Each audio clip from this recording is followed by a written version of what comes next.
नमस्कार, हम अशोक व्यास और हमारा सौभाग्य ये है कि हम शब्दों के साथ अपने को अभिव्यक्त कर सकते हैं। जो हमारे शास्त्रों में संकेत आया कि वाङ्मय मनसि प्रतिष्ठिता, मनोमय वाचि प्रतिष्ठिता, तो वाणी जो है वो हमारी माँ है और वाणी माँ है, मन पिता है। तो ये जो माँ और पिता हैं, इन तक पहुँचाने में जो शब्द शिल्पी हैं, शब्दों की साधना करने वाले हैं, वो हमारे लिए हमारे जगत को स्पष्ट भी करते हैं और उनके द्वारा हम आनंद के साथ में अपने भीतर के उन अनछुए हिस्सों तक पहुंच पाते हैं, जिनको लेकर जीवन का अर्थ हमारे प्रति प्रकट होता है। तो अर्थ प्रकट करने की दिशा में बहुत बरसों से, बल्कि पूरा जीवन जिनका इस दिशा में समर्पित रहा है, ऐसे हरीश नवल जी हमारे साथ जुड़ रहे हैं दिल्ली से। आपका स्वागत है, नमस्कार है आपको। और आपको हमारे साथ रखते हुए, यानी स्क्रीन पर रखते हुए, मैं अपने दर्शकों को ये बताना चाहता हूँ कि आपकी इतनी पुस्तकें छप चुकी हैं, जिनके नाम भी लिए जाएंगे तो भी लगेगा कि लंबी बात होगी। पर मैं बागपत के खरबूजे, एक रोचक नाम लग रहा है, वहां से शुरू करके और इनकी व्यंग्य रचनाएं भी छपी हैं, आपने संपादन भी बहुत किया है और 82 से अधिक पुस्तकों में सहयोगी रचनाकार भी रहे हैं। और आपकी रचनाओं का अनुवाद अंग्रेजी, मराठी, गुजराती कई भाषाओं में हुआ है। पत्रकारिता भी आपने की है। तो आपके बारे में परिचय मैं थोड़ा-थोड़ा और आगे आप तक पहुँचाता जाऊँगा। लेकिन अभी मैं आज की जो हमारी इस सभा का एक और, जिसे हम मार्केटिंग की भाषा में कहते हैं, यूएसपी तो हरीश जी ने जो साहित्य का आस्वादन किया, जो उनकी सांसों में घुला, वो आस्था किस तरह प्रकट हुई, तो उनकी पुत्री भी हमारे साथ हैं, आस्था नवल जी, जो ज्वाइन करी, वो अमेरिका में है। तो ये त्रिकोणीय संवाद हो रहा है और मुझे लगता है कि शुरुआत हमें आस्था से ही करनी चाहिए। और बिल्कुल। आस्था के बारे में बातचीत न ज़्यादा करते हुए भी मैं इतना ज़रूर कहना चाहूँगा कि आपने एक ऐसे विषय में पीएचडी करी है, जो हिंदी से भी संबंध रखता है और ड्रामा से भी संबंध रखता है, और आपने अशोक चक्रधर जी के साथ में अपना ये पीएचडी किया था। इसके अलावा आप अध्यापन के साथ में बहुत संबंधित रही हैं, आप स्वयं एक कवयित्री भी हैं। आपके बारे में और कुछ चर्चाएँ करने का समय हमें मिलेगा बातचीत में। पर आज तक सबसे पहले आप बताएँ कि कब आपको लगा कि मेरे पापा तो कवि हैं? अम, कवि तो अभी बाद में पता चला, पहले ये पता था कि साहित्यकार हैं, व्यंग्यकार हैं। जब मैं शायद 8 साल की थी, तो उनको ज्ञानपीठ पुरस्कार मिला था बागपत के खरबूजे पर। तब तक मुझे पता भी नहीं था कि ज्ञानपीठ क्या होता है। युवा लेकिन ज्ञान पीठ। लेकिन वो जो भव्यता थी उस समारोह की, और ये पता चला था कि कुछ तो पापा ने बहुत बड़ा किया है जिससे इतना सम्मान मिल रहा है।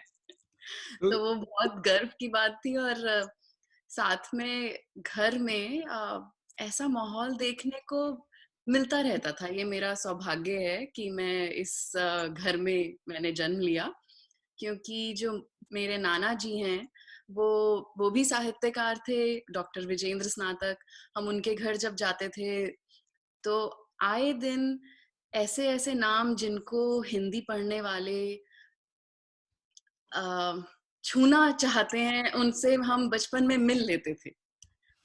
चाहे क्या वो बात! दिनेश नंदिनी डालमिया जी हों, या कन्हैया लाल नंदन हों, या कमलेश्वर जी हों, और भी जितने भी नाम आप सोच सकते हैं हिंदी साहित्य से जुड़े हुए, वो मुझे नानी, दादी, चाचा, मौसी, काका के रूप में मिलते थे।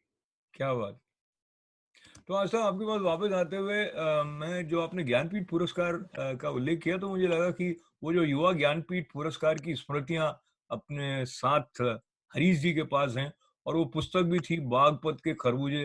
तो अपनी स्मृतियों में हमें लिए चलें, क्या वो पुस्तक थी और इस तरह की ऊँचाई वाला सम्मान आपको मिलेगा, ये जब वो पुस्तक की तैयारी हो रही थी तब तो कहीं शायद मन में नहीं रहा होगा। तो वो सारे दिन संक्षेप में हमारे साथ बाँटें। हाँ, धन्यवाद अशोक जी। ज़रूर, आपने एक बहुत ही स्वर्णिम यादों की तरफ पहुँचा दिया है। क्योंकि कहते हैं कि जब कोई पुरस्कार या सम्मान मिलता है तो व्यक्ति का व्यक्तित्व जो है वो 4 गुना बढ़ जाता है। प्रतिभा जो है वो कम रह जाती है, वो बढ़ जाता है। बहरहाल आपने जो याद दिलाया, अ, ये मैं पुस्तक तैयार नहीं कर रहा था। ये भारतीय ज्ञानपीठ ने एक प्रतियोगिता की थी और प्रतियोगिता में ये कहा था कि जो 40 वर्ष के कम आयु के व्यंग्यकार हैं, वो अपनी एक एक संकलन की पांडुलिपियाँ हमें भेजें। तो देश भर से उनके पास जो पांडुलिपियाँ आई, उनमें से उन्होंने 48 पांडुलिपियों का चयन किया था और उनमें से सौभाग्यवश जो मेरी पांडुलिपि थी, वो चुनी गई और मुझे युवा ज्ञानपीठ पुरस्कार का हकदार मान लिया गया।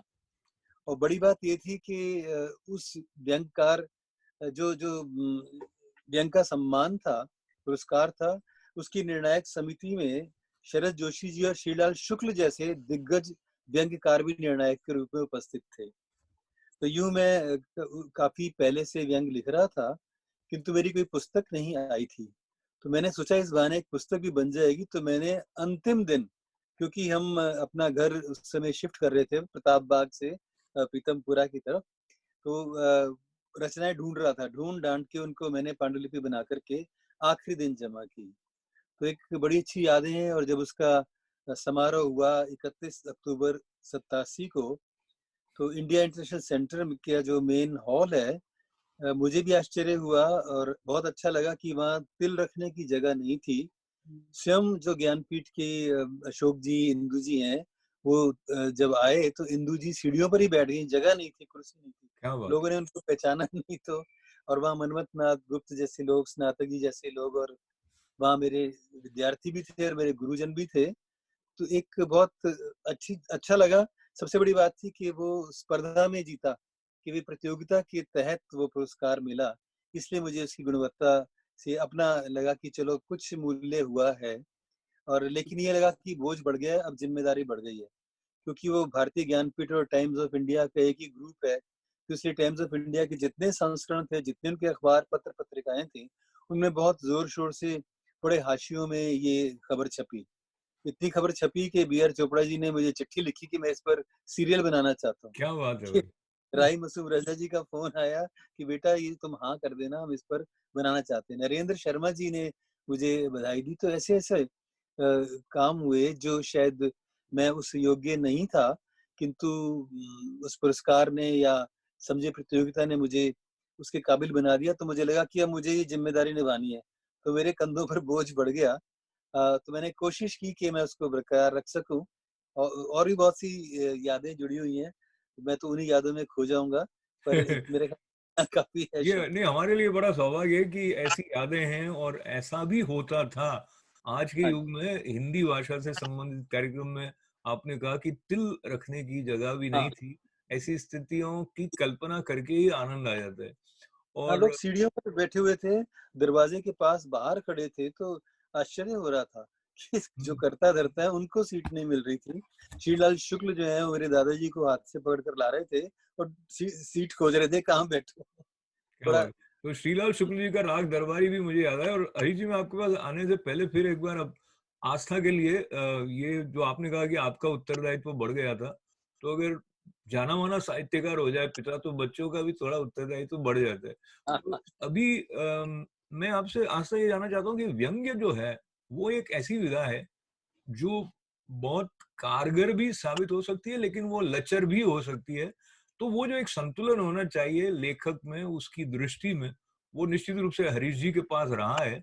पर आप अपने तौर पर परिभाषित करें यदि, तो हास्य, व्यंग्य दोनों शब्द एक साथ आते हैं, लेकिन दोनों अपने आप में अलग-अलग अर्थ देते भी हैं और हैं भी। और जो व्यक्तित्व व्यंग्यकार है, उसका हास्य जो है, उसका रंग ही अलग होता है। तो इस दृष्टि से आप अपने पिता की रचनाओं को ध्यान में रखते हुए बताएँ कि व्यंग्य की विधा कैसी उसका प्रवाह चल रहा है, उसका क्या महत्व है? सबसे पहले तो मैं ये आपको बताना चाहूँगी कि मैं इनकी पुत्री के साथ-साथ ये हेड ऑफ़ द डिपार्टमेंट थे और मैं इनकी स्टूडेंट भी थी। क्या बात है! तो मैं जो भी बोलूँगी वो वही बोलूँगी जो उनसे सीखा है। क्योंकि हमेशा उन्होंने ये बताया, अच्छा आपने व्यंग में प्रेम जन्मे जी का नाम भी सुना होगा। हमारा घर ग्राउंड फ्लोर पे है और फर्स्ट फ्लोर पे उनका घर है। क्या बात है! तो ऐसी चर्चाएँ हमारे घर में बहुत होती थी और काफ़ी गोष्ठियाँ भी होती थी, तो अक्सर सभी व्यंग्यकार ये बताया करते थे कि हास्य हो सकता है व्यंग में, पर व्यंग में एक व्यंग कचोटता है आपको, सोचने के लिए मजबूर करता है कि ये क्यों हुआ? और एक जो पापा बार-बार कहते हैं कि हम व्यंग ढूँढते हैं गंदी सी गंदी जगह पे जाके, कचरे के डिब्बे में या बहुत ऐसी परिस्थितियों में जहाँ पे हँसने का अ, कोई संभावना नहीं होती, पर व्यंग जो है उसको इस तरह से प्रस्तुत करता है, ऊपर से देखें तो लगता है बड़ा लाइट है, पर वो लाइट होता नहीं है। उसमें बहुत ज़्यादा गहरी चोट होती है और पापा की पुस्तकों का और लेखों का जहाँ तक बात की जाए, बचपन में गोष्ठियों में सुनते थे, पर जब मैं यहाँ पर आई शादी होके तो पापा की सारी किताबें साथ लाई थी और मेट्रो में जाती थी डीसी काम करने, तो वो पढ़ती थी और तब मुझे ऐसा लगा कि मैं अपने पिता को फिर से जान रही हूँ। क्या बात है! और उन किताबों ने मुझे बहुत कुछ सिखाया क्योंकि इतने समृद्ध देश में जब आप रहें और उसकी राजधानी में काम करने जाएँ, तो आपको लगता है दुःख क्या है, कुछ नहीं है। आप बहुत बड़ी-बड़ी भी बातें सोचने लगते हैं कि अरे! सब कुछ हम मैनेज कर सकते हैं। पर वो वाली किताबें जब मैं रोज़ मेट्रो में पढ़ती थी, तो लगता था कि नहीं, हर परिस्थिति में व्यंग भी छुपा है, हर परिस्थिति में करुणा भी छिपी है और हमें अपने आप को भूलना नहीं चाहिए कि हम कहाँ से आए हैं, कहाँ से जुड़े हैं। अपनी मिट्टी का स्वाद अपने साथ रखना चाहिए। बहुत ही सुंदर आपने बताया और मुझे लगा कि आप इतनी सहजता से इतनी गहरी बात को पकड़ते हुए अपना वो अनुभव भी आपने हमारे साथ साझा किया कि अमेरिका में आके पिता की पुस्तकें ट्रेन में पढ़ना, तो ये आपके ऊपर पिता के साथ-साथ सरस्वती माता की कृपा है, क्योंकि अमेरिका में आके अक्सर हम सुनते हैं कि लोग अपने आप को भूल ही जाते हैं। तो आपने अपने आप को याद रखने के महत्व को भी समझा। तो इस महत्व की बात को लेते हुए एक और महत्वपूर्ण बात हरीश जी रहती है, जिसका संबंध होता है कि जो आपकी पुस्तक है उसका शीर्षक क्या हो। तो आपने उस पे मुझे लगता है कि बहुत चिंतन किया होगा क्योंकि आपके अधिकतर पुस्तकों के नाम ऐसे हैं जो अभी भी अगर मैं थोड़ा सा हास्य की पगडंडी से होके निकली हुई तो कहूँ कि ऊट-पटांग जैसे हैं। जैसे कि दिल्ली चढ़ी पहाड़ हुआ या फिर हुआ कि पीली छत पर काला निशान। तो आप मुझे बताइए कि ये पीली छत पर काला निशान कैसे आया? और निश्चित रूप से ये कुछ प्रतीक रूप में होंगे यहाँ पे रंग भी और छत भी। अशोक जी, पहले तो मैं बागपत के खरबूजे की बात करूँ कि मैंने इस पुस्तक के लिए शीर्षक के रूप में इसका चयन नहीं किया था। ये मेरी एक रचना थी जो राजनीतिक रचना थी, राजनीति पर व्यंग्य था जी। कि बागपत में जब चौधरी चरण सिंह और राजनारायण जी के बीच में चुनाव हुआ था, उसको लेकर के मैंने एक व्यंग्य लिखा था और वो व्यंग्य उस समय की बहुप्रतिष्ठित पत्रिका धर्मयुग में छपा था। तो उसमें अक्सर छपते थे हम लोग। उसमें वो छपा और उसकी चर्चा हुई, बहुत सारे पत्र भारती जी को आए और जब मैंने संकलन ये जब अपना दिया भारतीय ज्ञानपीठ को उस प्रतियोगिता के लिए, तो मैंने इसका शीर्षक अपने संकलन का ये नहीं रखा था। मेरी एक और रचना है विक्रमार्क, बुढ़िया और सराय रोहिल्ला। ये भी हुँ, नाम आपको अटपटा ही लगेगा। वो भी थोड़ा प्रतीक भी है उसमें। तो नरेंद्र कोहली जी, वो हमारे गुरुतुल्य हैं, उनको ये रचना बहुत पसंद आती थी। ये इस रचना को परसाई जी, जोशी जी, प्रेम, ये सभी लोग बहुत पसंद करते हैं। सुभाष चंद्र तो इसको बहुत व्यंग्य कथाओं में बहुत ऊपर की श्रेणी पर रखते हैं। खैर, अपने मुँह ये बड़ी बात मैं कहूँ तो ठीक नहीं लगेगा। तो मैंने उस रचना तो कोहली जी ने कहा था कि जब भी तुम्हारा संकलन आए, तो हरीश तुम इस रचना के नाम से ही उसी किताब को का नाम देना। तो मैंने जब पांडुलिपि दी थी तो मैंने ये लिखा था, विक्रमार्क, बुढ़िया और सराय रोहिल्ला तथा अन्य रचनाएँ। तो वहाँ जब ये इसको पुरस्कृत हो गया, निर्णय आ गया, तब मीटिंग हुई और शरद जोशी जी ने कहा कि नहीं, इसका नाम ये नहीं रखो, क्योंकि ये नाम चलेगा नहीं। हुँ। ये नाम कुछ ठीक नहीं है। ऐसा नाम रखो जो कैची भी हो और लोग सोचे इसका अर्थ क्या है? देखने में साधारण लगे लेकिन उसमें कोई असाधारण बात निकले। तो मैं ये कहूँगा कि बागपत के खरबूजे जो तुम्हारी रचना है, उसके नाम से शीर्षक रखो। तब ये शीर्षक रखा गया था। जो आपने पीली छत पर काला निशान कहा, वो क्या हुआ था अशोक जी कि मैं एक दिन बिजली का बिल जो है वो जमा कराने गया था और वहाँ मैंने देखा देखा था कि ऊपर बहुत जाले लग रहे हैं। तो मुझे लगा कि जाले वाले लगने नहीं चाहिए, तो मैं वहाँ जो पीआरओ था, उनसे जाकर मैंने वैसे ही निवेदन किया, जी ये अच्छा नहीं लग रहा, इतनी अच्छी बिल्डिंग है और नई दिल्ली में है, इस पर सब जाले लटके हुए हैं। तो उन्होंने कहा कि आपको इससे क्या है? आप अपना काम कीजिए, ये सरकारी इमारत है, आपका कोई जिम्मा नहीं, बिल दीजिए। तो उनके रूखेपन रूखेपन ने मुझे उस अवसाद में ले गए। जैसे आस्था ने कहा ना कि हम अपने विषय तो कूड़े में से, उच्छिष्ट में से ढूँढते हैं, गंदे नाले के मुहाने से ढूँढते हैं, जहाँ दुर्गंध आ रही है, जहाँ अ, अच्छा नहीं हो रहा, वहाँ से हमें व्यंग निकालना पड़ता है। तो इस स्थिति को मैं फिर घर आया तो मैं रास्ते में सोचता रहा, तब मैंने वो एक रचना रची, पीली छत पर काला निशान। जो काला निशान था वो हिल रहा था, बाद में पता चलता है कि वो क्या था। और उसके जो समापन था उस व्यंग का, उसमें ये था कि उन्होंने उस व्यक्ति पर इल्ज़ाम लगाया जो ये इस जालों को उतार रहा था कि तुम ये सरकारी इमारत जो है ये एक अंग्रेज़ों के किला महल में स्थापित है, तो तुम उससे कोई चीज़ें हड़प रहे थे। तो राष्ट्रीय स्मारक अधिनियम जो है उसके तहत आपको गिरफ्तार किया जाएगा। ऐसा करके तो जब उस पात्र ने, जो मुख्य पात्र था, तो उसने सोचा क्या करूं, तो उसने ईश्वर को देखने के लिए वो ऊपर छत को पार करके आकाश में झांकना चाहा, लेकिन देखा कि ऊपर सब तरफ जाले ही जाले लटके हुए हैं। क्या बात तो है! क्या ये एक उसके नाम से था। इस पर ये टेलीविज़न में इस पर बना भी अच्छा गया। इसको नेशनल स्कूल ऑफ ड्रामा के कुछ विद्यार्थियों ने ड्रामा के रूप में किया भी था। आपने मुझे एक बाद में मैंने अपना एक संकलन इसी नाम से दिया है। तो जी, बहुत ही सुंदर ये स्मृतियाँ आपकी हैं और जो कल्पनाशीलता है उसको लेके जैसे आस्था बता रही थी कि वो कचोटता है जो व्यंग्यकार कहीं न कहीं हमें अपने आसपास की स्थितियों को नए सिरे से देखने और समझने के लिए प्रेरित भी करता है। अब मैं आज के साथ में जब कल को जोड़ता हूँ, तो आज के व्यंग्यकारों में तो आपके अलावा जैसे हमने श्रीलाल शुक्ल जी, शरद जोशी जी, अन्य सब नाम हैं। पर भारत में व्यंग्य की परंपरा बहुत लंबे समय से रही है और आस्था जी। अपना सौभाग्य मानती हैं कि कबीर साहब के बारे में उन्होंने अपनी शायद नाना जी से सीखा था। तो कबीरदास जी जो हैं वो भी मुझे लगता है सहज से ढंग से कहीं न कहीं वो समाज पर व्यंग्य कर रहे हैं। आस्था आप इससे सहमत हैं क्या? और जो कबीर हैं उनके बारे में जानना मुझे लगता है आपके लिए बहुत महत्वपूर्ण रहा है। कबीर की कौन-सी ऐसी बातें हैं जो आपको लगता है कि अमेरिका आने के बाद भी आप कभी-कभी अपने मन में उनको टटोल लेती हैं? जो सबसे उनका पॉपुलर है अ,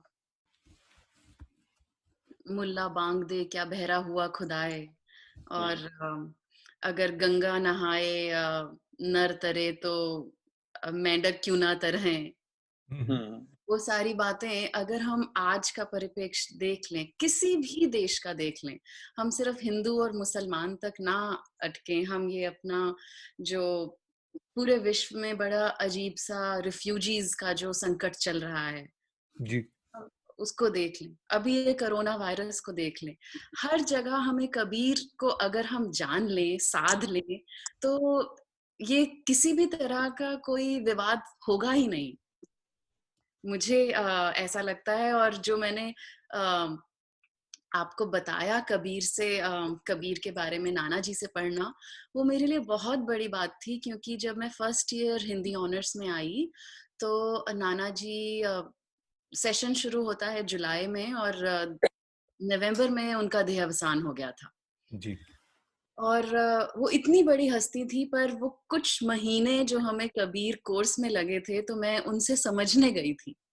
और उन्होंने जिस तरह से मुझे बताया था वो आज तक मेरे दिल के करीब है, इसलिए भी कि मेरे नाना ने पढ़ाया और दूसरा ये कि मैं कह सकती हूँ कि मुझे डॉक्टर विजेंद्र स्नातक ने पढ़ाया। क्या बात! तो एक ये वाली चीज़ है, और कबीर को तो मैं कोशिश करती हूँ, मेरे बच्चे बहुत छोटे हैं अभी 5 और 7 साल के, कि कबीर की बातें उनको बताऊँ, ताकि एक सोच विकसित हो। अगर हम बचपन से मेरी जो मम्मी हैं, उनके पास एक पुराने ज़माने का वो रिकॉर्डर होता था। आज भी पापा-मम्मी के घर में रखा है।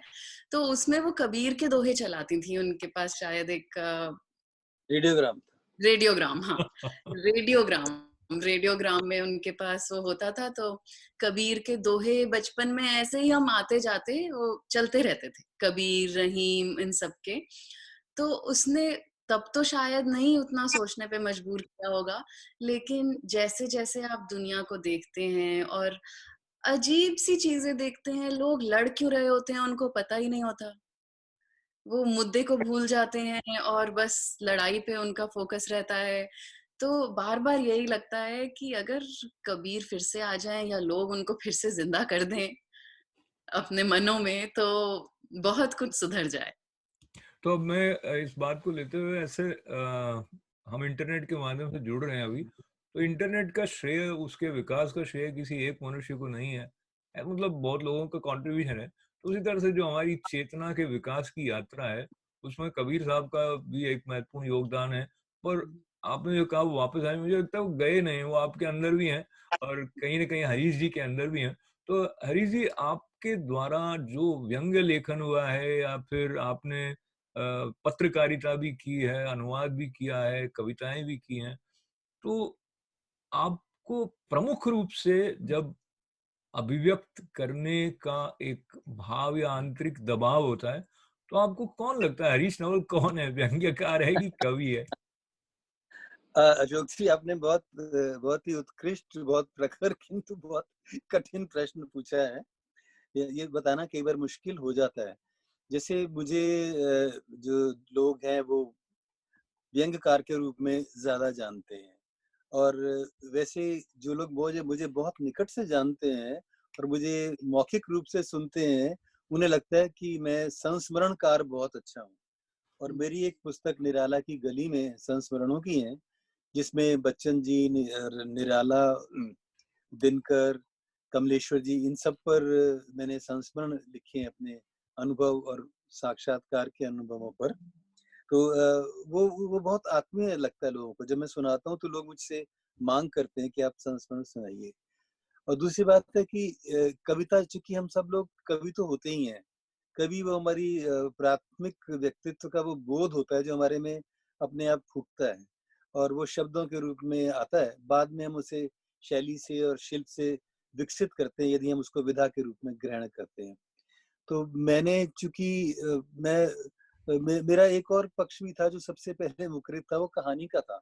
और कहानीकार के रूप में मैं जब विद्यार्थी था दिल्ली विश्वविद्यालय का, तो मुझे दिल्ली विश्वविद्यालय का सर्वश्रेष्ठ कहानीकार का जो पुरस्कार है वो 3 बार मिला था। क्या और बात! वो भी राजेंद्र यादव और कमलेश्वर जी और विष्णु प्रभाकर जी जैसे बड़े साहित्यकारों के हाथों से मिला था। तो मैं कहानी लिखता था और उस समय नई कहानी का युग था। उसी समय प्रयोगवाद का भी युग था। तो हमारे जो गुरुडम था वो गेय और ताड़ सप्तक के अन्य कवियों का भी था। और उसी समय अगर आप देखें इतिहास में, तो परसाई शरद जोशी जी भी व्यंग में एक नयापन लाने का पूरा प्रयास कर रहे थे। जी। तो मुझे याद है कि एक गोष्ठी थी और उसमें डॉक्टर स्नातक भी आए हुए थे, डॉक्टर जैनेंद्र कुमार जी आए हुए थे। तो वहाँ पर कोई चर्चा हुई और उसमें ये निष्कर्ष निकला, जिस वो जैनेंद्र जी का मत भी था। हम जो नवोदित लेखक थे उनकी एक मंडली के साथ वो लोग बात कर रहे थे और स्नातक जी का भी यही मत था कि हम लोगों को कोई एक विधा चुन लेनी चाहिए। और उस समय उन्होंने ये कहा, स्नातक जी ने ये कहा था कि इस समय जो व्यंग है विधा के रूप में आ रहा है, अभी लोग इसको विधा नहीं मान रहे, लेकिन उसमें जो क्षेत्र ज्यादा बड़ा है कि नई कहानी में भी कई आंदोलन चल रहे हैं और उसमें आपस में लोग काफी मनमुटाव भी रखते हैं। कविता के भी आंदोलन बहुत सारे आ गए हैं, उसमें भी बहुत कुछ टीका टिप्पणी लोग एक दूसरे को करते हैं, लेकिन व्यंग में एक दूसरे को अभी वो प्रोत्साहित करते हैं। और मैंने मैंने देखा कि मैं जो लिखता हूँ, जब मेरी पहली कहानी सर्वहितकारी में छपी थी देहरादून की एक पत्रिका में। मैं 9वीं कक्षा का छात्र था, तो मेरे गुरु ने कहा था कि इसमें तो पर्याप्त व्यंग है। मुझे पता नहीं था व्यंग क्या होता है। पता तो अभी भी नहीं है, पर अभी भी सोच रहा हूँ। और जब जैनेंद्र कुमार जी मुख्य अतिथि होकर एक बार हमारे स्कूल में आए, तब तक मैं 11वीं कक्षा में था, और तब प्रिंसिपल ने कहा कि जी ये हरीश कुमार नवल है और ये कविता करता है। तो उन्होंने मुझसे कहा कविता सुनाओ इनको। मैंने कविता सुनाई तो कहते कि बेटा तुम्हारी कविता में ना व्यंग बहुत है। तब मुझे लगा कि व्यंग क्या होता है। बाद में फिर मैंने एक बार उदयभानु सिंह जी हमारे प्रोफेसर रहे हैं, मैंने उनके सामने भी एक रचना पढ़ी थी। विद्यार्थी, उस दिन बहुत बारिश-वारिश हो रही थी, तो सब बच्चों ने कहा जी आज पढ़ने का मन नहीं है, बड़ा अच्छा मौसम है। तो हमारे यहाँ शैलेंद्र, वीणा ऐसे कुछ बड़े सितारा जैसे लोग थे, उन्होंने कुछ गोष्ठी सी शुरू कर दी, तो वहाँ पर मैंने ये व्यंग सुनाया। मुझे नहीं पता था व्यंग है, तो एक सुनाया, तो कहते रहे ये तो बड़ा अच्छा व्यंग व्यंग है, तो व्यंग लिखा करो। तो इस बात को ध्यान में रख कर के मैंने फिर उसको विधा के रूप में चुन लिया, और मैंने देखा कि वो ठीक रहा कि वो मेरी रचनाएँ फिर व्यंग की प्रकाशित होने लगी, और थोड़ा नाम भी ठीक रूप से जैसा होना चाहिए था, जितना हम मेहनत करते हैं और जितनी हमारी निष्ठा होती है, जितना हमारा बोध होता है अच्छा लिखने का, अगर लोगों को पसंद आए, समीक्षक को अच्छा लगे, तो वो लोगों ने उसको ठीक लिया। और साप्ताहिक हिंदुस्तान, सारिका, दिनमान, कादम्बनी, धर्मयुग, तो ये उस समय की जो प्रखर पत्रिकाएँ थी उनमें छपने लगे। तो उस तरह से व्यंग को मैंने फिर आत्मसात किया, तो फिर मैं यही कह देता हूँ कि जो मेरा व्यंगकार का रूप है वो मुझे पसंद है। तो समझिए कि मैंने आपके छोटे से प्रश्न का इतना बड़ा जवाब दिया है। मैं क्योंकि वो मैं भी क्यों कुछ कहना चाहती हूँ इस तो बारे में। मैं ना हाँ, आपको कुछ कहने के पहले एक छोटी-सी बात मेरी तरफ से जोड़ना चाहता हूँ आस्था, कि जो व्यंग्यकार है, तो व्यक्तिगत जीवन में भी क्या उसकी ये दृष्टि वही घरवालों की वही तरफ आती है? मैं वही बताना चाहती हूँ, क्योंकि आपने अब पारिवारिक बना दिया है इसको। तो ऑन अ लाइटर नोट, कि पापा व्यंग्यकार ही हैं। मम्मी से पूछना पड़ेगा। वैसे मम्मी तो ज़्यादातर ज़्यादा बड़ी व्यंग्यकार होती है ना? मम्मी कहेंगी कि पापा वो हैं डिबेटर। अच्छा। पर व्यंग्यकार ही हैं। हमने बचपन से कुछ भी हम परिस्थिति को लाएं तो वो उसको तोड़ मरोड़ देते थे। या जैसे कभी किसी ने क्लास में बोला, क्योंकि मैंने इनकी क्लास अटेंड करी है, तो क्लास में किसी ने बोला कि अरे आप प्रेमचंद प्रेमचंद कर रहे हैं, आपको पता है वो अपने नौकर को कितना मारते थे, तो किस बात का साहित्य है उनमें। तो पापा ने बड़े ही उससे बोला कि अभी तो वो साहित्यकार थे, सोचो अगर उनका मन उसका नहीं होता तो बेचारे नौकर का क्या होता। तो ऐसी चीजें। और हमारे जैसे मित्रगण आते थे घर में, मैं और मेरी दीदी के, तो सभी मेरे हमारे पापा से डरते थे, जबकि पापा से डरने वाला हमें ऐसा लगता था कि कुछ नहीं। कहते नहीं अंकल कुछ भी कभी भी बोल देते हैं, हमें बहुत सतर्क रहना पड़ता है। तो और अभी पापा को 5 साल पहले बहुत बड़ी बीमारी हुई थी, उसके बाद से पापा कवि हो गए। वो कहते हैं भाई वियोगी होगा पहला कवि, आ से उपजा होगा गान। तो यहाँ पे जी। करा से कुछ गान उपज गया है हरी जी। और ये मुझे लगता है कवियों के बिरादरी में आपका आना जो है वो भी एक सौभाग्य की बात है। और मैं हाँ, आपके पास कवि रूप के परिचय के लिए आऊं उससे पहले आस्था आपके पास मैं एक और विधा है जो कि हिंदी में अच्छे नाटकों की कमी रही है, कई वर्षों से मैं सुनता रहा हूँ। और कुछ ले दे के 8 से 10 नाटक ऐसे माने जा सकते हैं जो अधिक मंचित होते रहे होंगे, आम आदमी की दृष्टि से मैं बात करूँ तो। पर एक तो आपने ये विषय चुना, तो आप स्वयं अभिनेत्री रही हैं या आपको नाटक लिखने में कुछ रुचि रही है? तो आपका और जो नाटकों का और साहित्य का ये वाला जो प्रसंग है, उसके बारे में कुछ बताते हुए एक ये भी बताइएगा कि आपके प्रिय 3 कौन से नाटक हैं, हिंदी के? ठीक।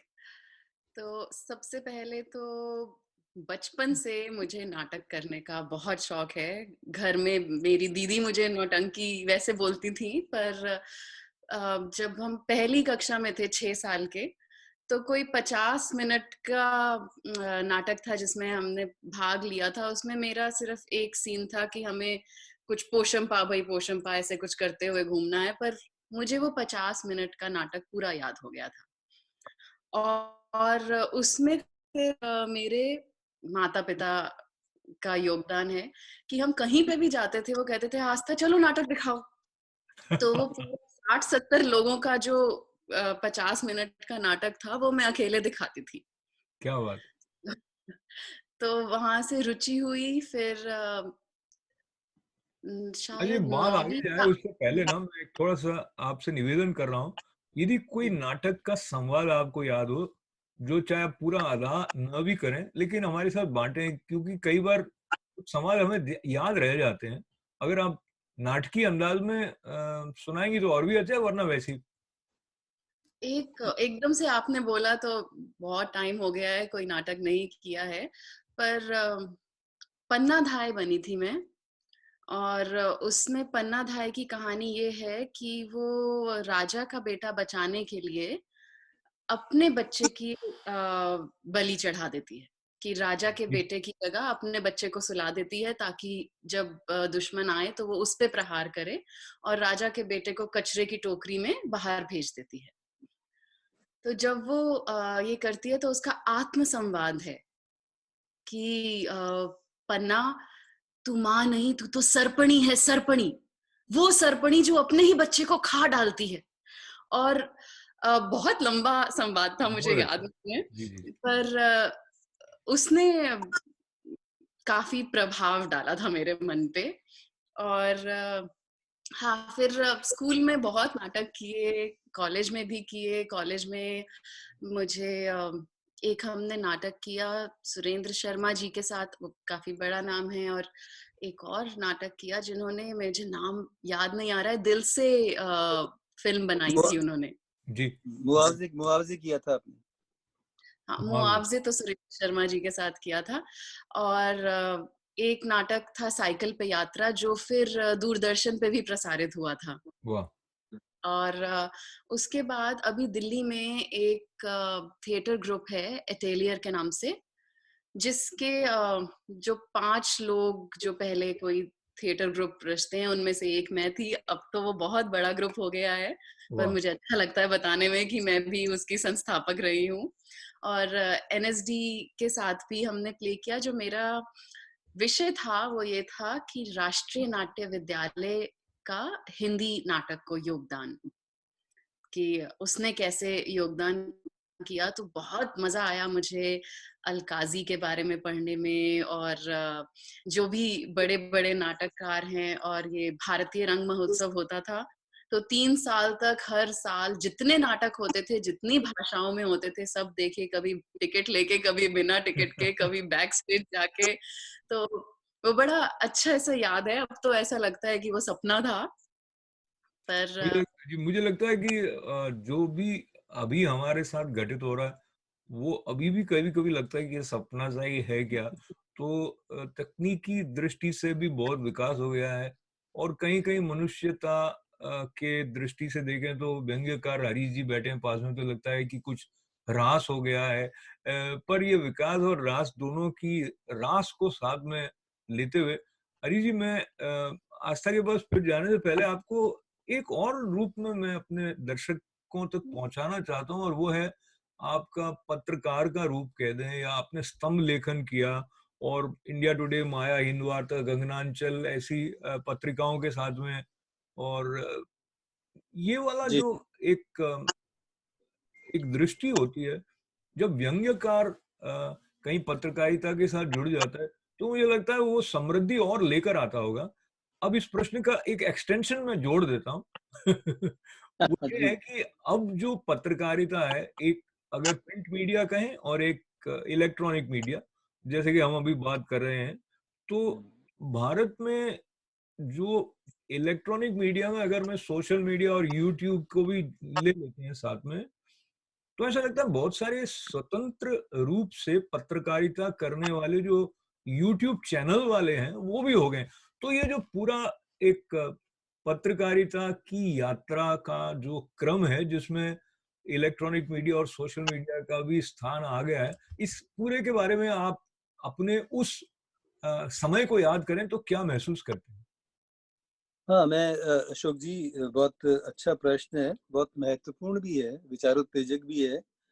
दिक्कत क्या है अशोक जी कि जब मैंने पत्रकारिता आरंभ की थी, तब वो संपादकों का युग था और वो युग ऐसा था कि संपादक भी साहित्यकार प्रायः होते थे।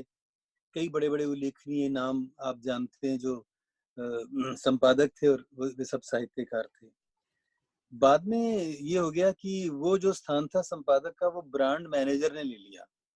तो जो अखबार थे वो जनता का संवाद बनने की बजाय वो एक ब्रांड बन गए और ब्रांड बनने के बाद जो उसमें साहित्य का स्खलन हुआ, तो जो साहित्य के पृष्ठ आते थे वो आप पा रहे होंगे कि सभी भाषाओं के अखबारों में ऐसा हुआ कि अखबार जो है वो रंगीन तो होने शुरू हो गए, लेकिन साथ ही साथ संगीन भी होने शुरू हो गए। जी, कि उनमें से वो साहित्यिक तत्व जो है वो न्यूनता की तरफ जाने लगा और फ़िल्म के बारे में ज़्यादा आने लगा और बाद में जब टेलीविज़न बहुत सक्रिय हुआ और